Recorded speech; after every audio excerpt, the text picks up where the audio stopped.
할렐루야. 오늘 하루도 하나님의 은혜가 함께하는 귀한 삶이 되시기를 축복합니다. 주님과의 동행이 가장 아름답고 하나님을 가까이함이 아름다운 복이 될 줄로 믿습니다. 9장입니다.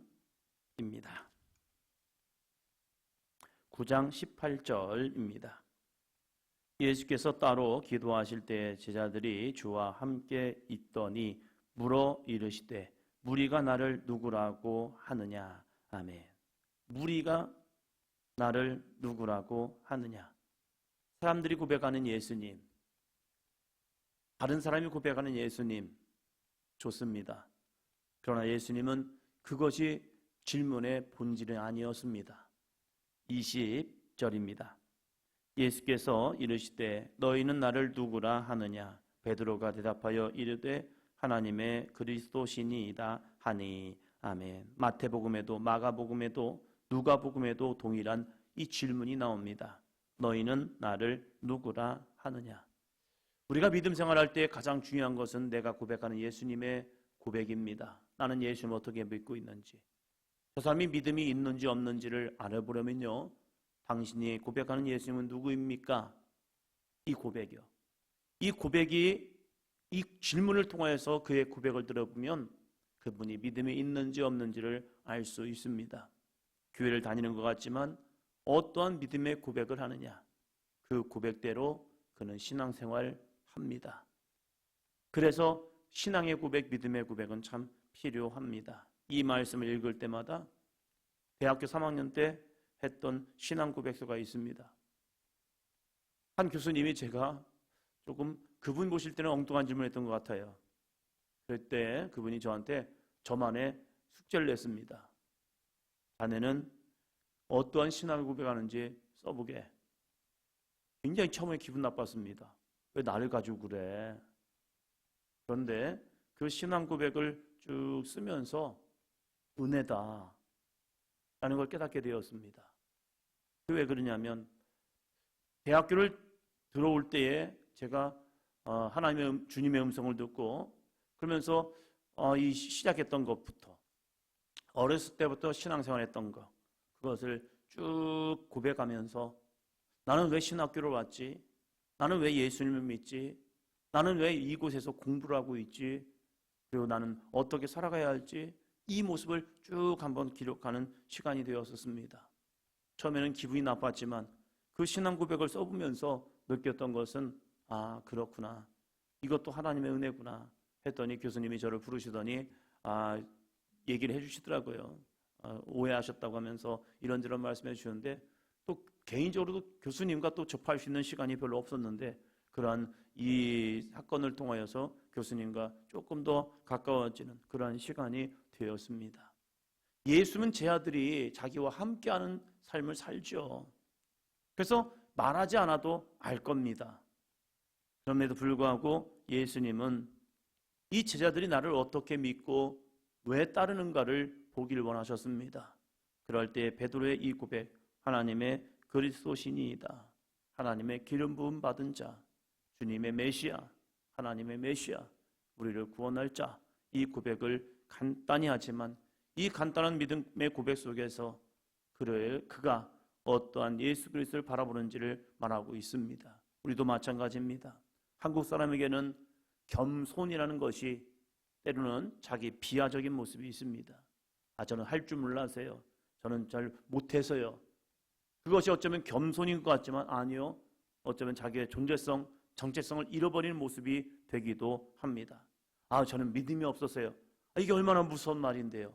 그런데 교회 안에서도 이러한 이야기를 참 많이 해요. 나는 믿음이 없어서요. 성경에서도 이런 모습이 있죠. 나는 어린아이라 말을 할 줄 모릅니다.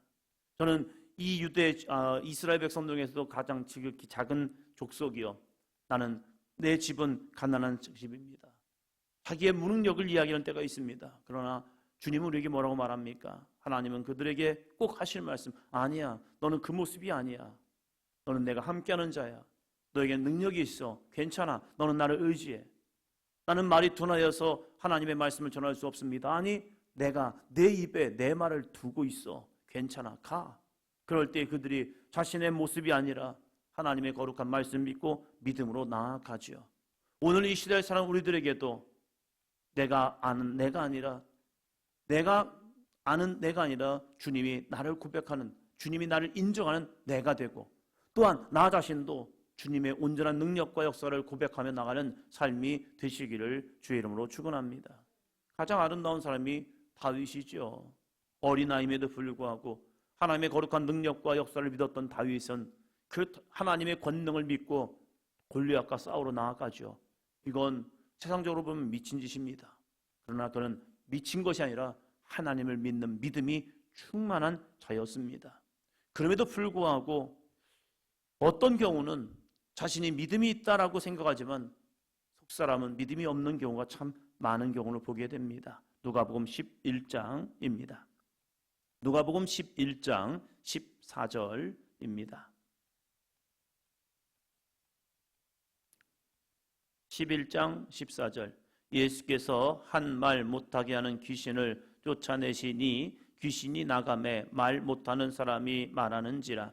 무리가 놀랍게 여겼으나, 말 못하는 귀신을 쫓아내줬더니 귀신이 나감을 통하여서 말 못하는 사람이 말을 합니다. 와! 놀라운 일입니다. 그 놀라운 일 속에서 반응이 다른 사람들이 있습니다. 많은 사람은 대부분 와! 대단하다! 할렐루야! 이러지 않았을까요? 하나님 영광 받으세요! 이러지 않았을까요? 네팔 가서 교인들과의 인사법이 다르대요. 자이무시 이게래요. 보통 네팔이를 보면 이러면서 생각이 안 나요. 또 그냥 가슴 또 생각나는데 자기들이 인사법이 있어요. 인사합니다. 일반 사람들이. 그런데 이 교인들끼리는 자이무시라고 합니다. 메시아의 승리, 저이무시, 메시아 승리. 그러면서 교인들끼리 자기들끼리 그냥 인사법이 돼버린 거예요. 근데 그 네팔이 기독교 막 복음을 전하고 교회가 세워지는 것이 역사가 짧거든요. 그런데 그것이 너무나도 익숙한 거예요. 그걸 보면서 마음에 찔림이 오는 거예요. 우리는 여전히 교회로 오면 안녕하세요 이걸로 하잖아요. 교인들끼리도. 그런데 그들을 보면 교인들과의 관계 속에서 이곳에 메시아의 승리가, 자기의 이 교회 가운데 메시아의 영광이, 이 나라 가운데 메시아의 은혜가 하면서 이 고백을 하는 거예요. 참 대단하다라는 생각을 했어요. 예수님이 한 말 못하게 하는 귀신을 쫓아내었습니다. 그럴 때 이들의 기본적인 신앙은 여호와 신앙이잖아요. 그러면 귀신이 떠나갔습니다. 그러면 자연스럽게 나와야 하는 것은 할렐루야가 나와야 합니다. 15절 볼까요? 그 중에 더러는 말하기를 그가 귀신의 왕 바알세불을 힘입어 귀신을 쫓아낸다 하고, 그 중에 더러는, 그 사람들 중에 더러는, 그 모임 중에 더러는, 예수님을 따라다니는 사람 중에 더러는 누구겠습니까? 딱 알죠. 바리새인과 서기관들. 예수님을 따라다니지만 예수님의 흠을 잡기 위해서, 문제를 지적하기 위해서 따라다니는 사람들. 그들은 알아요. 뭘 압니까? 바알의 왕 바알세불. 웬만한 사람은 이런 거 몰라요. 그냥 주님만 바라보고 하나님의 믿음을 향하여 나아가는 사람들입니다. 그런데 똑똑합니다. 똑똑한 사람들, 그 사람들이 예수님이 행하시는 능력을 바라보면서 뭐라고 생각합니까? 그가 귀신의 왕 바알세불을 힘입어 귀신을 쫓아낸다. 아니 왜 굳이 예수님이 이 사람을 향하여 말할 때 그냥 귀신아 떠나거라 라도 할 수도 있지만 하나님의 거룩한 능력과 역사를 믿음으로 선포하며 쫓아내지 않았을까요? 그리고 그 귀신을 쫓아낸 그 사람에게 얼마나 좋았을까. 그 사람이요, 자기가 있는 더러운 귀신이 떠나갔습니다. 자신이 말을 못했는데 그 말을 하게 됩니다. 그럴 때에 그 사람이 무슨 말을 했겠습니까? 주님 앞에 감사합니다. 와, 내 입이 열렸습니다. 내가 말을 합니다. 너무 신기하고 놀랍고 대단해서 그 예수님께 영광을 돌리지 않았을까요? 고맙다고 하지 않았을까요? 그럴 때 예수님께서 그 영광을 그대로 받았겠습니까? 아니겠죠. 너는 하나님께 영광을 돌려라, 하나님을 찬송해라 하지 않았을까요? 그런데 그 가운데 더러는 말하기를 그가 귀신의 왕 바알세불을 힘입어 귀신을 쫓아낸다. 좋은 모습, 좋은 장점, 좋은 은혜를 고백해야 할 그 사람들 가운데 더러는 삐뚤어진 마음으로, 그릇된 마음으로, 그릇된 시선으로 바라보면서 야, 이거 귀신의 왕 바알세불을 힘입어서 쫓아낸 거야. 아니, 누가 얘기해요? 누가 그 모습을 얘기했어요? 아무도 얘기한 사람 없어요. 그러나 그 마음 한켠에 있는 이 사단마귀가 이 마음을 충동질하는 거예요. 그래서 내 생각대로, 내 마음대로 그가 귀신의 왕 바알세불을 힘입어 귀신을 쫓아낸다. 말이 안 되는 말인데 이 말을 하고 있는 이들의 모습, 교회 안에서도 마찬가지죠. 똑같은 말씀을 듣고 똑같은 은혜 가운데 들어가지만 희한하죠. 누군가는요, 잘못된 시선으로 이런 얘기를 해요. 아, 교회가 이래요, 교회가 저래요. 휩쓸리면 안 됩니다. 내 마음이 요동치면 안 됩니다. 그 마음이 내 마음, 그 마음을 콕 집어요. 희한하죠. 그 속마음에 조금의 그 문제가 있을 때에 그 사람이 나한테 그 얘기를 딱 던져요. 그럼 나도 모르게 그러게요, 나도 그렇게 생각돼요, 나도 그렇게 보여져요. 이런 마음이 와요. 너무나도 기가 막히죠. 제가 귀가 얇아서 잘 속거든요. 왜 속을까? 속고 나면 그 생각을 해요. 왜 속았을까? 이 생각을 하면요, 제 마음에 탐심이 있는 거예요. 유혹이 있는 거예요. 저희 집에는 카메라가 없었어요. 카메라가 있었으면 좋겠다 생각했었어요. 그런데 이 고속버스 타고 내려서 휴게소를 들르는데 낚였지요. 그래서 그 옛날 20살 때 낚여가지고 승용차에 그냥 따라 들어갔어요. 따라 들어가가지고 낚여가지고 서울에서 작은아버지 사촌 형님한테 받았던 용돈을 다 털어버렸죠. 그리고 집에 와서 보니까 이게 무슨 USA예요. 뛰어보니까 차이나가 써 있더라고요. 아우, 이런. 그러면서 가슴이 분통이 터져가지고 아우, 이게 뭘까 했는데 제가 왜 그럴까라고 생각했더니 제 안에 탐심이 있었던 거예요. 그러니까 거기에 낚여버리는 거예요. 불러도 가면 안 되는 거예요. 우리의 심령이 그래요. 사단마귀는 내 마음을 너무 잘 알아요. 주님을 향해서 따라다니지만 삐뚤어진 마음으로 따르는 이들은요, 주님이 귀신을 쫓아내어도 한다는 말이 귀신의 왕 바알세불을 힘입어서 귀신을 쫓아내고 있어 하면서 뒤에서 쏙닥쏙닥거리고 있는 거예요. 여러분, 신앙생활할 때 이러한 마음이 참 많이 와요. 참 많이 와요. 200만이 모여서 같이 나라와 민족을 위해서 기도합시다. 거룩한 나라, 거룩한 가정이 되기 위해서 기도합시다. 좋은 일 아닙니까? 거기에 어떠한 정치적인 색깔도 없잖아요. 정말로 나라와 민족을 위해서 기도하는 사람들, 기도하는 목사님들, 교회들이 모여서 하잖아요. 그런데 누군가는 삐뚤어진 시선이 있는 거예요. 기독교의 세력을 자랑하기 위해서. 무슨 기독교 세력을 자랑하기 위해서예요? 정말로 이 나라의 민족이 바르게 세워지기 위해서 당신의 자녀가 동성애에 빠져서 남자가 여자가 되겠다고 태국 가서 성전환을 하겠다고 하면 그 무지 어떻게 그걸 막아낼 거예요. 또 이 시대가 그러한 시대로 조금 있으면 조금씩 나아가고 있는데 그것을 어떻게 막아낼 거냐. 그 막음에 있어서 이 나라의 민족을 세우기 위해서, 올바른 가정들을 세우기 위해서 정말로 애쓰고 기도하고 가슴 찢으며 정말로 부르짖어 기도하는 공동체가 어딘데요? 교회밖에 없어요. 어떠한 단체도 어떠한 종교도 그 문제에 있어서 심각성을 깨닫고 외치는 사람이 하나도 없거든요. 왜요? 그들은 그것이 죄악이라 말하지 못하기 때문에 그래요. 그러나 성경만이 오직 그것이 문제야, 그것이 죄야, 이 얘기하고 있는 거예요.